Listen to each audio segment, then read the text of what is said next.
Encounter is brought to you by the Broome County Council of Churches, where we connect compassion with needs as we inspire growth with dignity. You'll find us in special places throughout the community. For those who remain hungry, we provide meals. For those who are challenged, we build wheelchair ramps. We comfort those who are ill, minister to those who are confined, and we remain an advocate for change and understanding on behalf of every element of our community. Connect and inspire. Encounter the Broome County Council of Churches. Good morning, I'm Jeff Kellam, your host today on Encounter. I'm the Parish Associate at the Union Presbyterian Church in Endicott. When I first retired, my grandson, who was 8 or 9 back then, came and looked at my new library setup and looked at all the books on my bookshelves and said, "Papa, you've got so many Bibles on your bookshelf." And sure enough, there's this complete line of Bibles on at least one shelf, and I think they go into another. And those Bibles are, I explained where some of them are study Bibles with certain hints for interpreting the scriptures. Some of them were Bibles of different translations, English translations. The New Revised Standard Version, the New Jerusalem Bible, I think I have the Old Jerusalem Bible. Many of the translations I really enjoy, others were kind of questionable, but when I read the Bible, I like to have different translations to compare. And so I also explained that there are certain Bibles that have a special focus.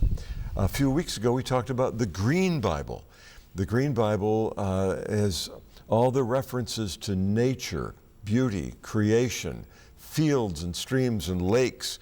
They're all highlighted in green, so that as you read the scriptures, these things pop out and you realize that the scriptures say an awful lot about the beauty of creation and our need to take care of it.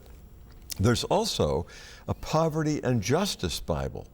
And the Poverty and Justice Bible has not only biblical helps that kind of draw out some of the poverty and justice issues of the scriptures. God seems to be really quite focused on helping the poor. And so all of the references to poverty and justice, for example, the Golden Rule here, are highlighted for you in orange. So as you read the scriptures, these things pop out. Now, all of these are English translations.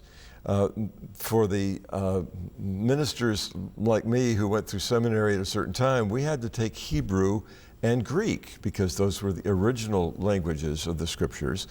And so we had to study the Greek Bible, and I still, although I'm pretty rusty on it, I still like to look at some of the Greek words and see what those words meant then and what we may translate them as being now. We translate from Greek into English, but through the ages, we've translated into other languages too, from Mongolian to Mohawk, from Rwandan to Russian.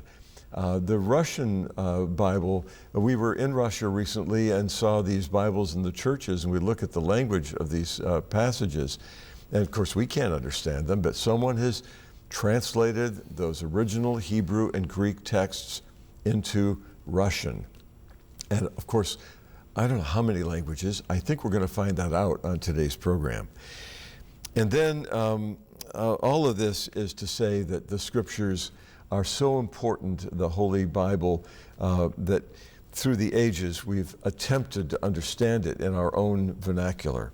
Well, anyway, with that long introduction, I think we have time left now to meet our guest, who is Charles Hauser.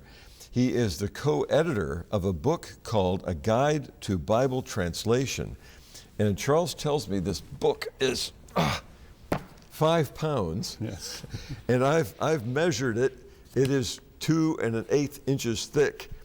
People, languages, and topics. And it's from the United Bible Societies. Charles, you worked for the American Bible Society for a number of years. 36 years. 36 years, and among the pieces that you put together was the Learning Bible, Yes. which I have so enjoyed taking to church. And we'll have to talk a little bit about that too as we go on, because it's a beautiful Bible, and as you say, you can find it on Amazon still, but it's out of print. Yes. And part of that, I guess, is the copyright issues with all the art. Yes, there's a lot of photographs of fine art, so you have to pay museums for permission to reprint it. So we bought permission for X number of copies, and then it comes time to re-up, and it was just cost prohibitive. Right. The economy had changed. Oh, yes, yes. So those of us who have it are are blessed by it. And look for it on Amazon. It's worth, I think it's worth owning. Yes, I agree. And that is the contemporary English version. Yes. When I grew up, it was the King James Version, and then the Revised Standard Version, which at that time in the mid-50s was quite controversial, because it came out of the National Council of Churches, I guess. Yeah. And then I remember in seminary that Today's English Version had come out. Right. Highly readable, with those wonderful line drawings by Annie Valentine. Annie Valentine. Yes. When did you get into Bible translation? Well, I'm not a translator, and I don't pretend to be one. Right. My interest in the Bible actually began in high school. I wasn't raised Christian. Yes. I mean, I was raised in a Christian home, but I wasn't forced to go to church. Right. So, and didn't volunteer. And, but I guess in high school, which would be 1970, the Gideons came to the high school and offered New Testaments. They couldn't speak to us students, but they could offer us New Testaments. And I picked one up, and, you know, there'd been a Bible in the home for, you know, since I was born. Yeah. Never picked it up, but having my own New Testament got me curious, and I would read it every day, and I actually sat next to a Christian girl on the school bus, and I would ask her questions like, what did Matthew mean by this? And if she knew, she answered. If she didn't, she said, I'll ask my pastor. So that was my sort of exposure. And then the next thing, again, a shout out to the public school system.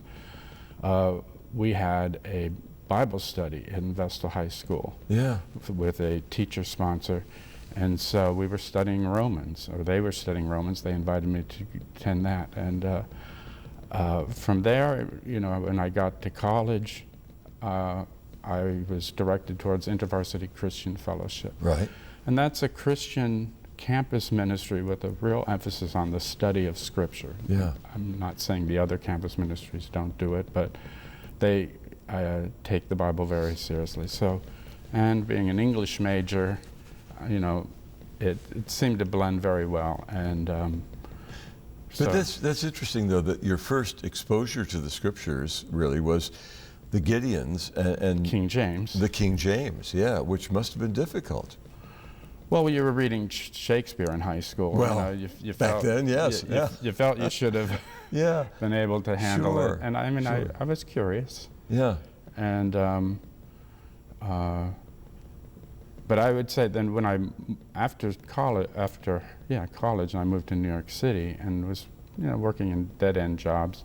And I passed the American Bible Society building, and I said, you know, they're the people who publish the Good News for Modern Man, which we distribute at freshman orientation.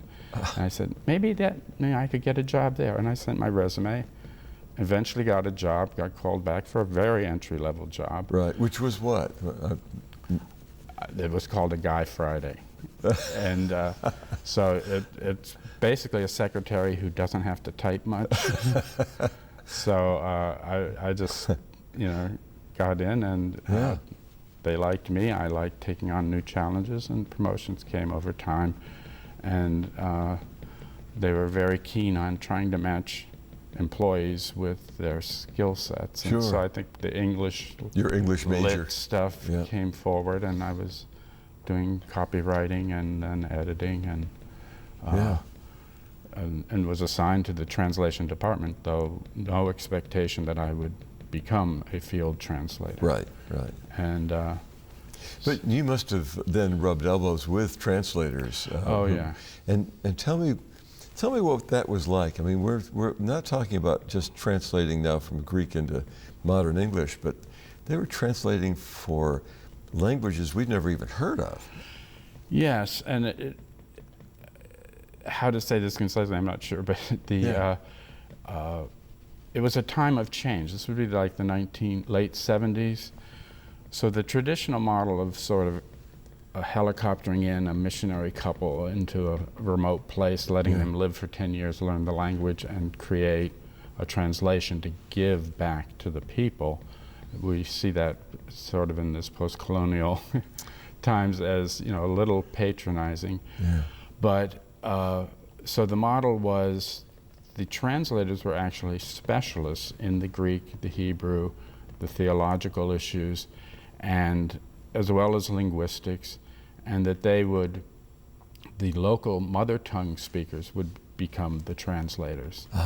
So it was sort of fun working on a guide to Bible translation to see some of these anonymous people brought forward. Yeah. You know, they, and calling them translators, which is what they were. Sure. You know, they weren't informants, so that sounds like a, you know, a spy ring, but no, but what an investment they had. Yes. Yeah. And but you say, what was it like? Dr. Eugene Nida, who was sort of the driving force behind the notion of dynamic or functional equivalence translation, or meaning for meaning rather than word for word translation. Right. And he was sort of a, you know, right up there with the Trinity and Michael and all the angels. And so when he was in town, the staff was always rushed off to a staff meeting, and willingly we went because he had such great stories about translation challenges, cultural challenges. He was one of the first to really bring cultural studies into translation work, to take that component very seriously. And to get back to the guide to Bible translation, we have the honor of probably publishing one of his last articles, he, you know, before he passed away. And that was a motive force behind the guide anyway, because you have that whole generation of translators that are passing away, and we want to sort of take their knowledge, enshrine it, if you will, for future generations and the ongoing work. So the book, I'm going to reach over and lift it, a guide to Bible translation, edited by Philip Noss and Charles Hauser. Charles is our guest. This includes articles on a variety of topics related to Bible translation, and some of the authors, as you say, are kind of the stars in the field, and many of them are elderly, and so you have preserved their works in this book. Tell me about, maybe break down, it says people, languages, and topics. How do you decide what to put into a guide to Bible translation? There's I think a 2-page list of advisory board members. They were strongly consulted on every occasion available to review a list. And not only did we have to decide what goes in and what has to stay out, what gets emphasized. So you'll see some of the theoretical articles are multiple pages, and whereas a biography can be half a column or less, you know, just to sort of point to that person's main contribution. And my co-editor, Philip Noss, you know, was very careful in the introduction to the languages section to explain why certain languages were chosen. And you know, you want to certainly include the biblical languages and any language referred to in the Bible, even if it's not spoken or, you know, Akkadian, whatever. But then you want to get into the living languages. And well, and I notice your contributors. We have such a narrow view. I shouldn't say we. I grew up with such a narrow view. English was my language. And so English Bibles, all these English translations. In college, a friend of mine gave me a new English translation of the Torah. And it was Jewish Publication Society? Yes. A new translation of the Holy Scriptures according to the Masoretic text. And so I thought, well, and that's been helpful too, as I look at the first 5 books of our Christian Old Testament to see a fresh translation. But going back to this, the advisory committee, we're not talking about English. We're talking, these are people from all over the world. Yes. I'm just glancing now. New Zealand, Belgium, South Africa, Thailand, a lot of South Africans, certainly Canada and the United States, and from all these different denominations and church groups. Sure. It's a broad work that reminds us of the universality of the Yeah. Scriptures. And also, I think it shows where the Bible translating world has progressed too. Probably when I joined the Bible Society, you had SIL, Wycliffe, on a more, I guess I should say, right? Yeah. Or a more conservative theological approach to scriptures. And the United Bible Societies, which was a little more progressive, they are both contributing, personnel from both. They work together. It's I think, a great Christian witness to Yes. the kind of cooperation that exists on that level. Yeah. You know. Yeah. A little side note, I showed a picture of the Russian Bible, and on the back of it, I can't read Russian, of course, but their logo was very much like the logo of the American Bible Society, but with Russian letters, and it had the Open Bible logo, which I thought was kind of interesting. And I don't even remember where I got it. I certainly am not able to read it. The choice of the folks, going back to the topics, there are topics about language, about figures of speech, about, and certainly the bios of people involved in translation. And then, here's an article in parentheses. The Masoretic text, and lexicography and frame theory. Some of this is pretty, but then you've got things about different languages. It's a fascinating book. And this is meant for whom? I think certainly primarily the practicing translator. So there are also practical things in there about like the supplementary material. So it's almost like offering advice. If you're developing a Bible for a population that hasn't had a Bible before, you talk about all the Bibles we as English speakers have access to. Some of these cultures have not had that length of biblical communication, and so things that don't need explaining to us. What is a section head? What is, how do you decide where paragraphs, sections break? And then I think is nicely explained. And it's good for those of us who have these in every Bible we pick up. Yeah. Think about them. Why are they there? They weren't in the original scrolls that were translated from. Somebody inserted them. Did they do it responsibly? Yeah. What is a responsible subject heading or topic heading? And I'm not sure that folks who casually read the Scriptures understand that punctuation, for example, or capitalization, or as word spacing. Word spacing. It's just all run together. Yeah, it's just one. Yeah. And so someone had to decide where this sentence ended. Right. And I think of some of the writings of the Apostle Paul, who apparently didn't know a comma or a period in his own theology. Someone has to make those decisions and make them responsibly. Yeah. Yeah. And you have to think about what is the use of this Bible, and so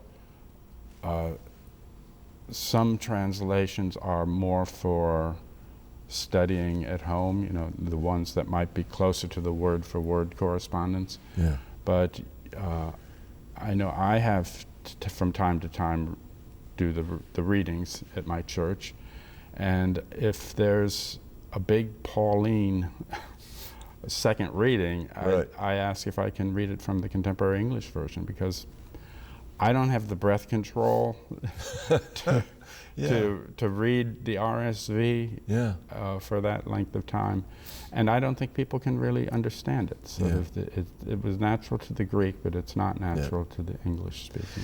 I remember going into a care center, which was across the street from our church. I served a church in Vermont for about 10 years, and our church helped to build this care. I mean, it's a small church, but many of the members of the church were on the first board that built this care center. And so I went to visit someone in the care center, and she was telling me she said, I want to read the Bible. And she said, I've asked people to come in and read it to me, but she said, I really don't understand it. Mm-hmm. And I said, well, what Bible are you looking at? Well, it was the King James Version. Mm. I suggested that maybe if someone read out of at least the New Revised Standard Version, or perhaps the Contemporary, well, we didn't have that back then. I guess the Good News Bible? The Good News Bible would have been the one. And it just opened her eyes, because it was so much easier for her to comprehend. And there's a difference too in the way we read Scripture from the lectern in church at worship, and the way you read perhaps more casually or more deeply at home in your private devotional time. And then the whole idea of whether the Scriptures are a precise translation, the red letter edition of the words of Jesus and so on. There's an article on red letter editions in the guide, by the way. Really? I missed that one. Okay, I'll have to go back and check that. Once again, our guest today is Charles Hauser. He lives locally and has co-edited. Yes. He is not the author, but the co-editor of a guide to Bible translation, people, languages, and topics. Now, how long did this project take you? We started, I think, thinking in terms of the topics around 2005. Wow. So it's been, and it was a key reference work in a series that was envisioned called A History of Bible Translation. Right. And that includes an introductory monograph and monographs on Persian Bible. The funding has dried up, so we probably, we're working with other publishers and may be able to come out with more of these titles. But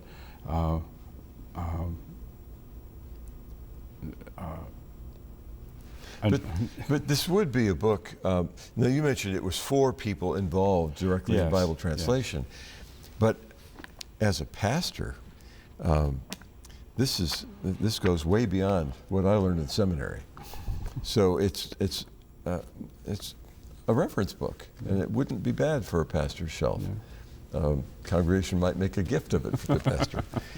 The other book that you pointed out is the King James Version at 400. So back in 2011, this was a project that you worked on? Well, actually before that, I think around 2008, the American Bible Society, the NIDA Institute there, sponsored a number of seminars in various parts of the world, including London. And so the best of those articles were collected for pre-anniversary distribution, and the second set was for after. I guess it came out the year after the celebration of 2012. Right. And in that time, we also retypeset the King James Bible with the original deuterocanonical or apocrypha books, which are often not included in King James Bibles. Yes. And if you're going to study it either as a masterpiece of literature in its own right. You need everything that was there, I think, from the beginning when it was originally produced, and so it was good to have that. Yes. Well, it's fascinating to me as a pastor who when I read the Bible, I was looking for a preaching text. Mm-hmm. Now in retirement, I don't have to read every novel now to find a preaching point. And now I can read the scriptures and get a broader story rather than text by text. Do you have a favorite translation that you either have worked, well, not that you've worked on, but that sort of creates an affection. Yeah. I do love the contemporary English version. I think it gets sold in the United States. There are just so many competing translations. Right. But it's very popular around the world. Yeah. Australia has embraced it, Africa. So, and I like that for just straight reading. Yes. Especially narratives, like the Book of Samuel. But then I guess as a Lutheran, I also favor the New Revised Standard Version and that tradition of translation. We went looking for a pulpit Bible at our church and found that we couldn't find a big old pulpit Bible anymore, except the anglicized edition, which meant that it had some British terms. We got it anyway. I figured that it was a difference between lakes and seas or something. Well, our time is up. I told you this would go quickly. Yes. Our guest today has been Charles Hauser, the co-editor of a guide to Bible translation, and it's if you find it you'll find it on Amazon. Or, I don't know that you'll find it in your local bookstore. But Charles has been our guest. He's worked with the American Bible Society, and in retirement continues to work to help us understand the meaning of the Holy Scriptures. Thank you for joining us for the Encounter program. It's a feature here at WBNG Television, and our thanks to the Town Square Media stations for carrying the audio portion of our program. I'm Jeff Kellam, the Parish Associate at the Union Presbyterian Church in Endicott, wishing that in the coming week you'll be gentle with people and, of course, with yourself.